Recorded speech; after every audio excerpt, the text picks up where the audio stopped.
Thanks so much. Thanks, Vanya. I'm the only one to applaud. That's the way it is. There will be some recorded applause. But by the way, I'm asking our listeners what their emotional intelligence would be from 1 to 10.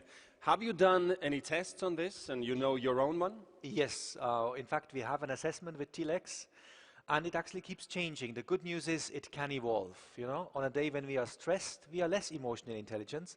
When we are calm, relaxed, we can use our full potential. Ooh, all right. So the poll is on. I'm Yes, leaving it there. Welcome. thanks. Thank you so much. And hey, how much I would have loved to connect with all of you, to meet you personally, to talk, to interact. And quite frankly, connection is easy. It is natural to us. We are wired to connect, and that's what I would like to talk about. The social brain. The social brain 4.0. You know, a couple of years ago, scientists discovered something amazing.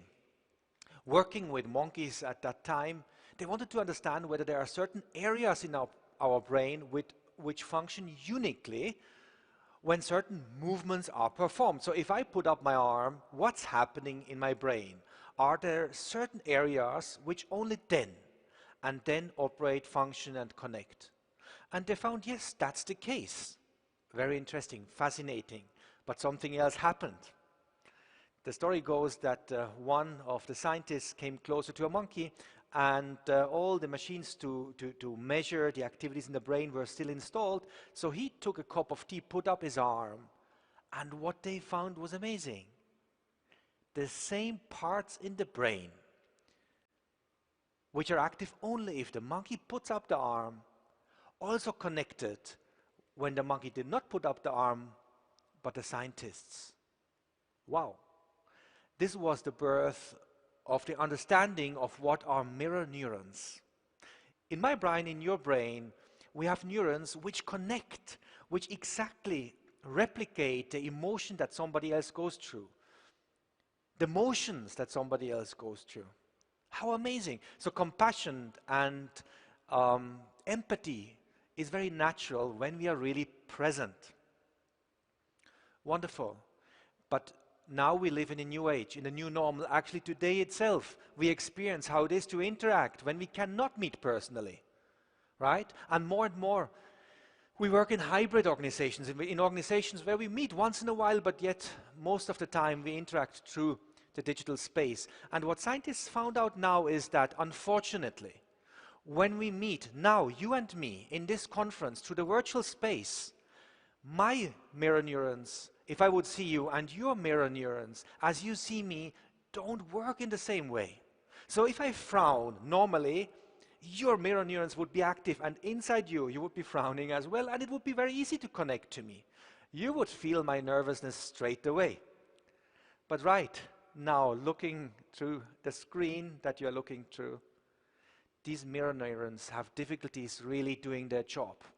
Yes, scientists do believe that we will be able to develop, and our brain always has evolved and will be able to do that job. But right now, in our organizations, we need to address and deal with that, because in today's world, everything is about connection.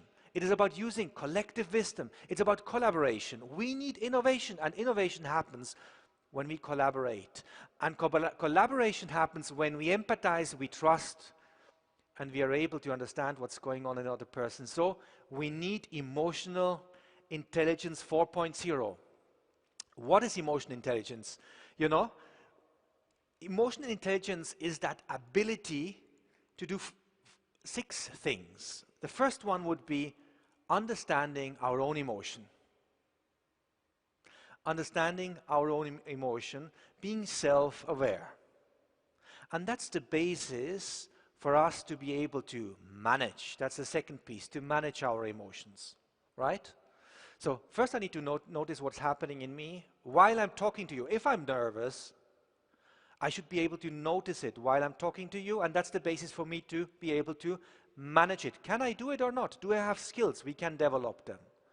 And once I'm clear in myself, I'm ready to connect. I'm ready to do the third step, which is that social awareness. Right? If I'm so stressed myself, it is difficult to reach out and understand what's going on in you. I don't have space in me. social awareness, and that's the building stone for relationship management. Relationship, yes, at work is about doing things, but more important than doing things is how we feel about each other. Will you agree? Managing the relationships on an emotional level. The fifth step then is having that inner space and the ability to understand what's happening in a social system. If I would now be with you, 500 people in this hall, I would be wanting to sense what's going on, right? Having that inner space, the ability, and then the ability to actually influence a culture in the organization, building a culture of emotional intelligence. Now, emotions govern everything we do. Let me ask you one question. I wanted to show with you a beautiful beach. Right now we are in lockdown. This morning I was not even able to go to the swimming pool right in the hotel, and so all of you are suffering the consequences. Now let's think back of times where we were able to go to a nice beach. Right? Do you remember? Now, sometimes at a nice beach we enjoy, we are happy, we are well. But have you ever experienced a situation where you were in a great outer situation, at the beach or somewhere else, in your holiday, but maybe you had a fight with your partner, maybe you looked at your mobile and you had a bad news, and there it was, the mood went down. I'm sure if I would now ask the question, you would actually raise the hand. It's natural. In the same way, maybe you have been in a very unfortunate situation, maybe in a traffic jam, on the way to an important meeting, and actually the situation was terrible. But maybe you listened to a nice song, suddenly you got a good news, you started a good conversation, and you actually felt happy, isn't it? It is the state of our mind, it is our emotions which govern our experiences. And our emotions govern almost everything, right? They impact our ability to pay attention, right? If right now you have so many emotions, how do you want to pay attention? Our decision making. Do you remember the moments you wanted to take a decision? You think of option A, huge emotions come up. Okay, let me do B. But now that I think about B, another set of emotions come up. Your ability to be physically healthy, your mental health, your job performance, it all depends very much on our emotions. Yet, there's a myth. There is the myth that at work we should keep the emotions outside the door, right? Professionalism many a times is associated with being what?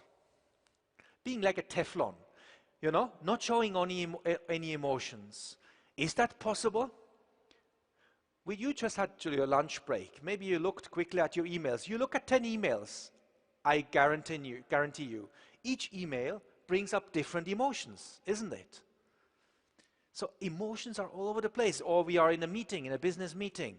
We talk about what we want to do. Somebody comes up with an idea. I actually like the idea, but I don't like the person. I catch myself not wanting to support an idea because I disagree with the person. So emotions are everywhere. We need to do away with that myth. So the emotional intelligence is the ability to manage the emotions, to make use of the gift of the emotions and manage the risk, right? So managing my own emotions and being able to connect to the other. Yes?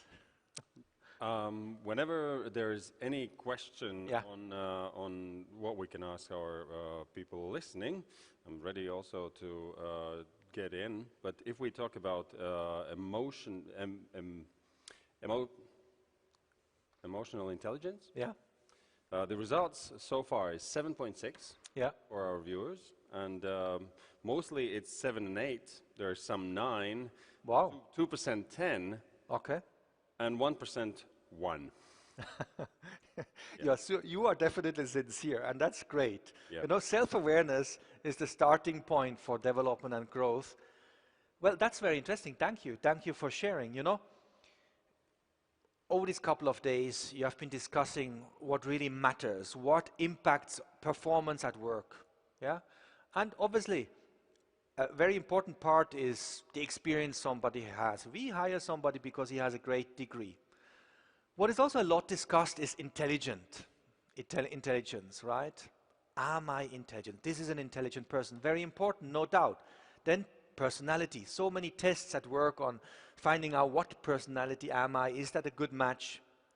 But then where is the place of emotional intelligence? It's interesting to think about. Research has shown that, for example,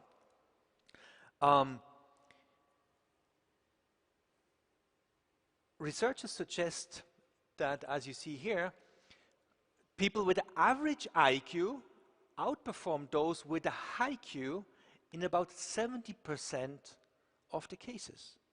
Interesting. So IQ is not all that matters. We know it. Let's look at the importance of emotional intelligence and performance. In fact, research has shown that 90% of high performers are also high on emotional intelligence, and only 20% of low performers are high on emotional intelligence. So there's a great correlation. I want to ask the question, and maybe here you could help me, Val. Yeah. I would like to ask the question, in school, if you take your mind back, or at home, if you remember, what were you taught? How were you supposed to deal with these big negative emotions when they came up? Yeah? Remember the good old days? Maybe with our parents or at school, we felt upset.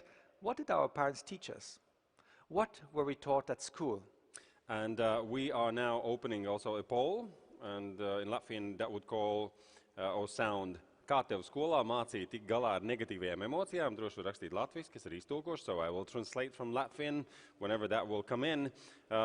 What they say normally is, no one taught me, sorry but no, sorry no, we had to do it ourselves. Of course, we were taught not to show the emotions, cope with them, you know, man up.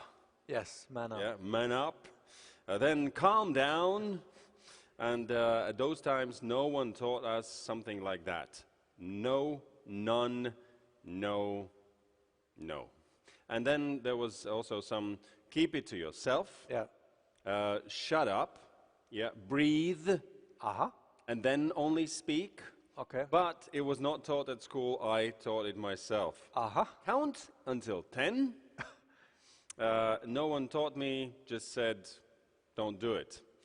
And then someone was taught also, let it go, or be a good girl. So what were you taught, actually, if you remember? I remember that was the middle of 80s and, end of 80s, and you were left alone with that. Yeah. If you were lucky and you had parents who knew something about it.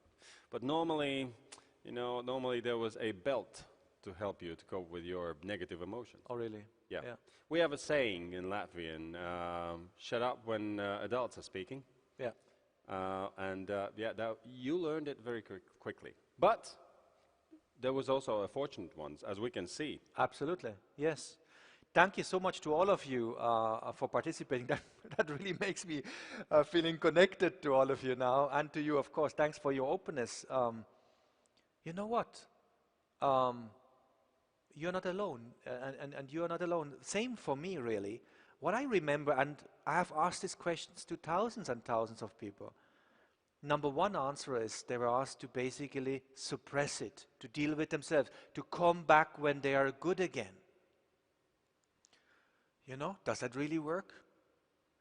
Science would say not at all. It is more or less like, and I see there's one Coca-Cola over there, it's basically like, you know, mixing up and shaking a Coca-Cola or a soda bottle and then really opening once you have shaken it very well. And we all know the result. It's not very tasty, right? The more we suppress an emotion, the more it ferments and comes up. And when it comes up, it creates a lot of damage. And that, from a neuroscientific perspective, can be very well explained. It's fascinating to think about it. You know, let's assume you're in a meeting and somebody upsets you. the first thing that happens if we have a negative emotion in our system, it takes about 150 milliseconds for the amygdala, a part of the limbic brain, a part of the autonomous nervous system, to be activated. So our system is on fire. We all know that feeling. Interestingly, we don't know yet why we are on fire. It takes about 750 milliseconds for the prefrontal cortex, the thinking part of the brain, to be activated. Now we know, I'm upset because of you. And if we have thought that the best way to deal with the emotions to push it away, we will push it away. We are sitting in the meeting and we are pushing it away. But research has shown the more we push it away, the more the amygdala gets activated. And when the amygdala is too much activated, it absorbs all the energy. And there's no energy left for the frontal cortex, for rational thinking. So we are sitting there, full of emotion, unable to think, and dealing with the situation very badly. I have experienced it many times, and I'm sure we all have.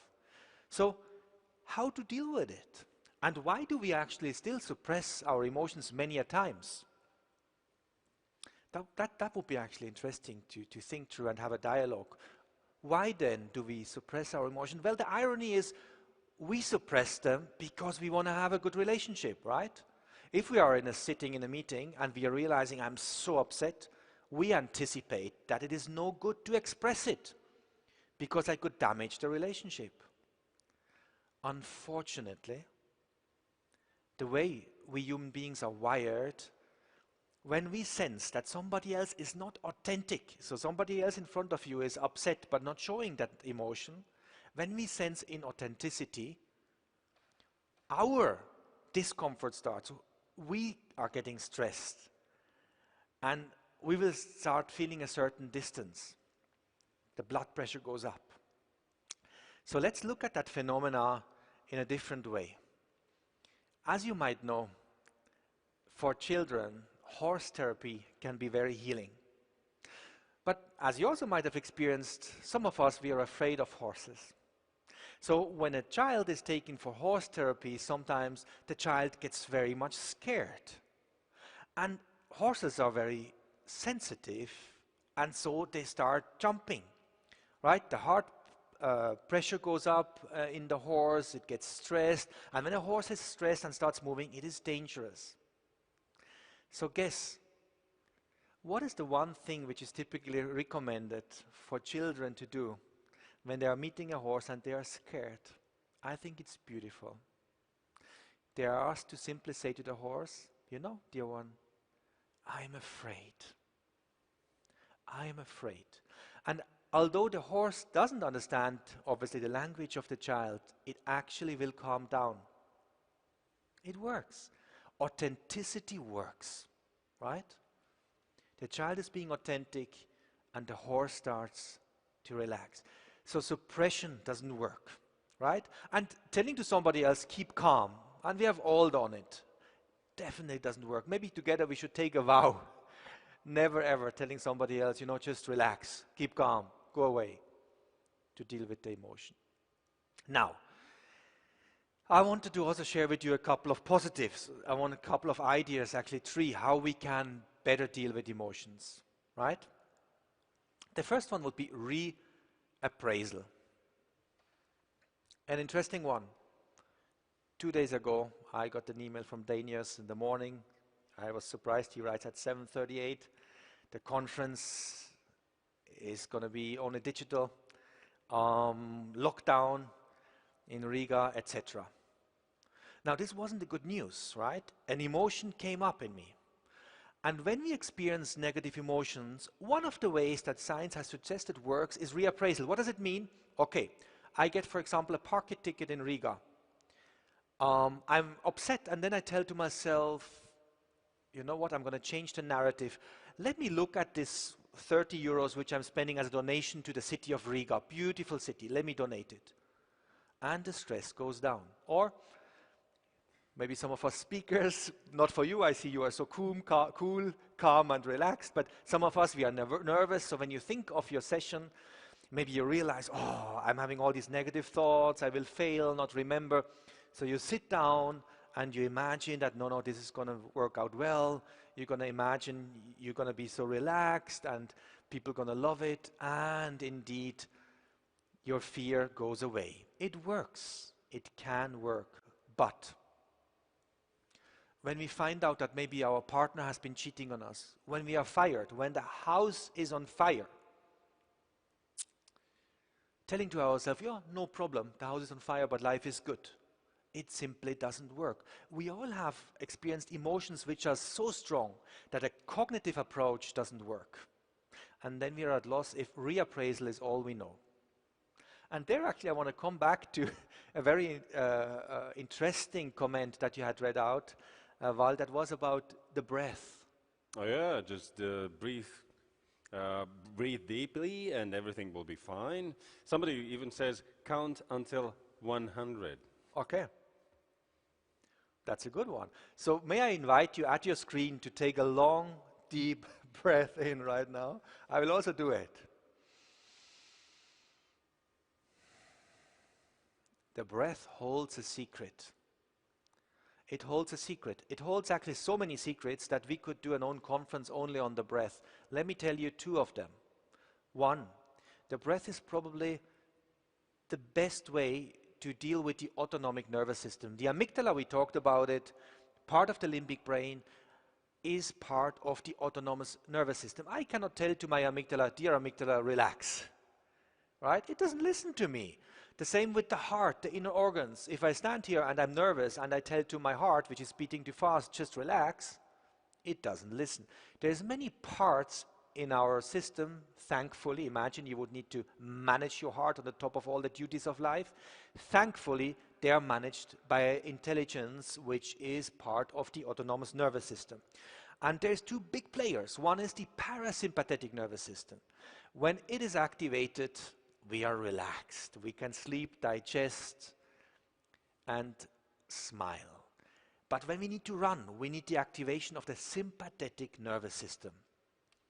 And the sympathetic nervous system is fantastic because it activates us for fight and flight. So, through particular breathing techniques, we can either activate the parasympathetic nervous system or the sympathetic nervous system and manage our emotions. And you're sitting now in front of the screen, and well, I will just take a minute to do a short breathing technique. Cool. Yeah? Is that cool? So, dear friends, and maybe dear technicians, you could do it as well. I would like to invite you to sit up on your chair, put away if you have your mobile phones, and just for a moment focus on your breath. And you could do that by putting one hand on your belly and one hand on the chest. Right? Not on the neighbor, dear friends, here. On your own. Okay, then close your eyes. And for a moment, just observe the rhythm of your breath.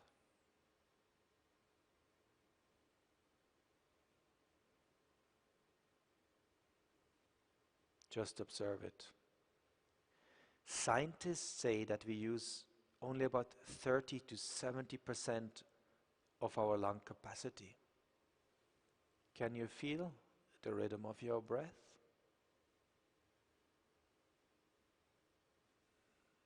Now I invite you to take a long deep breath through your nose and breathe into your belly. The belly expands. Breathe out and relax. Take another long deep breath in into your belly.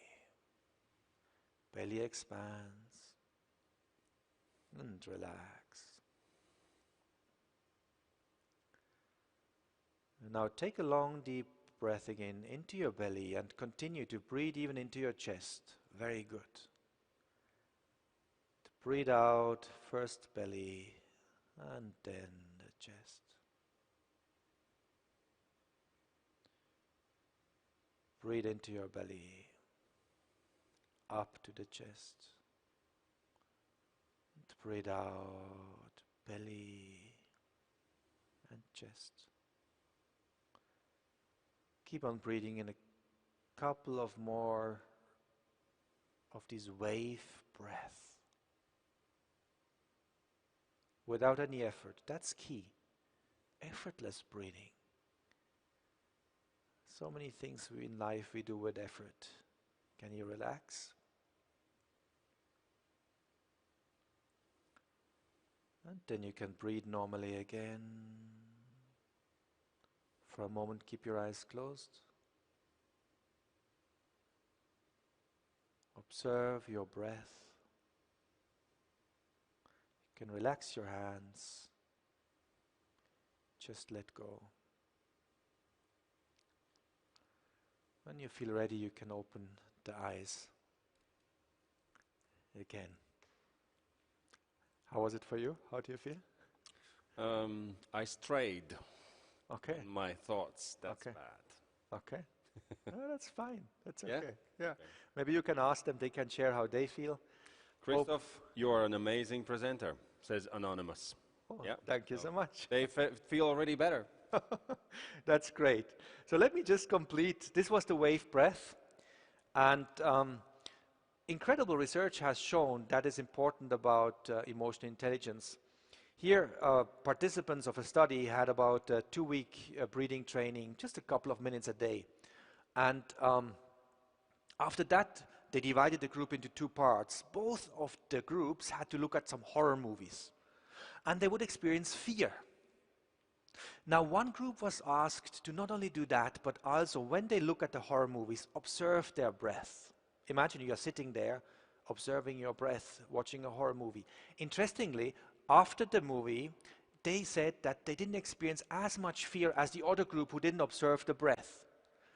But they objectified these findings also. With the MRI, they looked at the activity of the brain, and they found that the group who observed the breath had less activity of the amygdala, which, as we know now, indicates less fear, and more activity of the prefrontal cortex. They were able to think clearly and understand these images cannot hurt me. An emotional distance. How amazing is that? So the breath is important. And now I want to come back, and I will skip over this one. I want to come back to the starting point. I started saying that I would have loved to connect to you and meet you personally. And we reflected together that in the digital space, it's more difficult to experience empathy and connection, which is vital. Now, though, what is the most important factor for empathy? Research has an answer.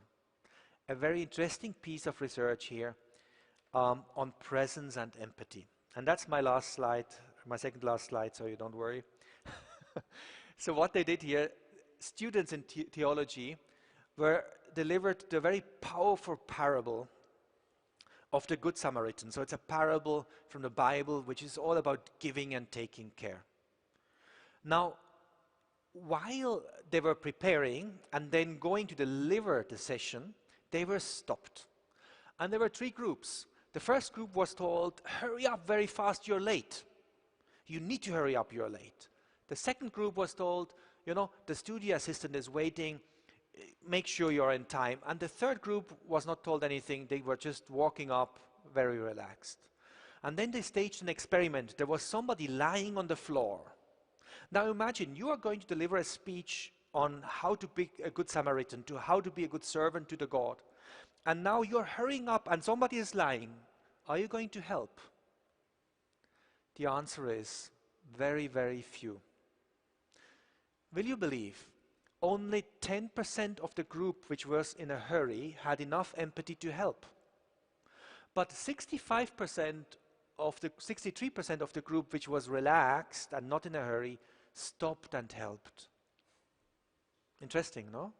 So it is about resource, and time is resource, and energy is resource. So if you have your resource, you're ready to share.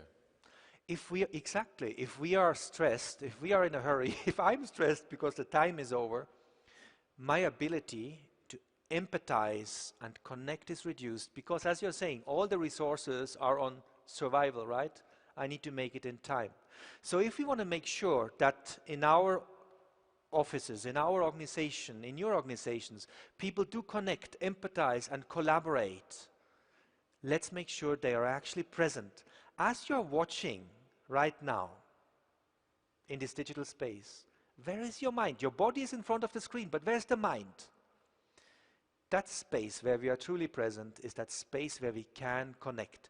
And that's why the 6 aspects of emotional intelligence are absolutely vital. And the foundation for social awareness and relationship management is self-awareness and self-management.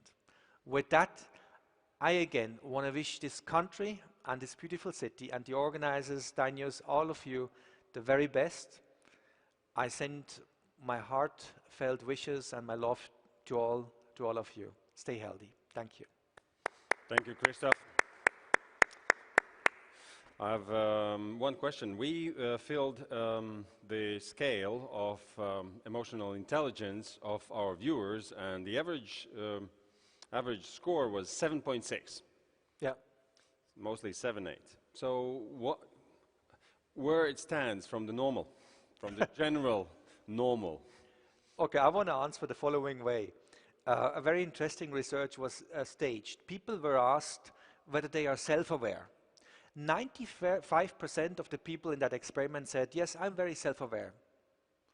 Then the colleagues of these people were asked, is this person self-aware? You know what was the result? 15% said, well, this person actually judges him or herself very well. So I think while I would say this is an amazing score, and probably it's interesting not to blame ourselves, but to just ask a couple of friends, how do you experience me? You know, how emotionally intelligent am I? And it will be just interesting to learn from them. Will more emotionally intelligent people give them higher score or lower score than they are? The more emotionally intelligent we are, we would give an adequate score, because that's the first building block, self-awareness. All right. Yeah. And question, apart from breathing, Yes. that is very effective, Yes. how else can managers maintain emotional intelligence when working with employees who challenge it constantly? Indeed, breathing is not the only way. There are many ways, you know. There are cognitive ways. You can manage your mind from the level of the mind, and then there are somatic ways to deal with it. I would say the more intense the emotion, the less the cognitive approach works. Because emotion actually, interestingly, is a physical phenomena, and we have to deal with it on a physical level. And you need to find your own way. We're all unique. So don't settle for breathing. Go in search of it. You can also visit our webpage, read more about it, or just kind of go into the web and start discussing. It's fascinating. It's complex, and there's not one answer, because it deals with nothing less than our human complexity, right? Because the answer is, once amygdala is taking over, and it happens especially with the people who are very emotional, and only those who really care are very emotional. Yes. So it looks like you can be more relaxed and more rational if you don't care so much. True. And it's quite unfair that employees who are very emotional because they do care, very often are the victims of amygdala. True. And more likely than not, actually, these people who are very emotional are loved, liked, appreciated, and promoted because of what? Because of their passion, because of their emotion. but in the meeting, they will be the ones to blow up. Exactly, yeah. It is indeed unfortunate. And as you're saying, so research has happened with people who have a damage in the amygdala. They don't show any empathy, they cannot connect anymore. We don't want that kind of people, right? But we want people who can kind of enjoy the beauty of it, connect, but also, let's say, take a conscious decision when to express and when not. You know, when we are with our children, sometimes we have to show anger, but it should be showing anger out of a conscious decision and not exploding because I didn't have any other choice. And learning how to say I'm sorry.